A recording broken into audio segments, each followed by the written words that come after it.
લોકસભા 2024 લઈને તમામ પાર્ટીઓ પોતાની જે તૈયારીઓ છે તે શરૂ કરી ચૂક્યા છે। ત્યારે આજે ભાજપ દ્વારા જે કમલમ ખાતે જે મુખ્ય કાર્યાલય છે ત્યાં આગળ એક કારોબારી બેઠક છે તેનું આયોજન કરવામાં છે તે આવ્યું છે।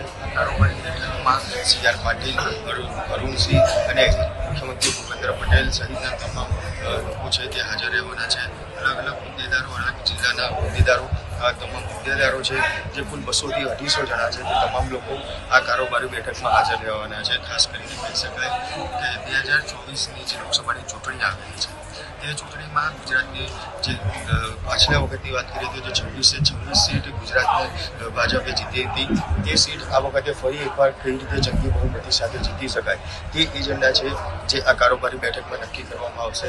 એટલે કે ખાસ કહી શકાય કે લોકસભા 2024ની ચૂંટણીને લઈને જે આ તૈયારીઓ છે તે તૈયારીઓ શરૂ કરવામાં આવી છે તેવું ચોક્કસપણે કહી શકાય। અને આ બેઠકમાં CR પાટીલ, દિલ્હીથી ખાસ અરુણસિંહ અને મુખ્યમંત્રી ભૂપેન્દ્ર પટેલ સહિતના જે તમામ જે નેતાઓ છે તે હાજર રહેશે। અને ખાસ કહી શકાય કે થોડી જ વારમાં જે આ બેઠક છે તે બેઠકની શરૂઆત થશે અને લોકસભા 2024ની ચૂંટણી કઈ રીતે જીતવી તેનો એજન્ડા છે તે નક્કી કરવામાં આવશે।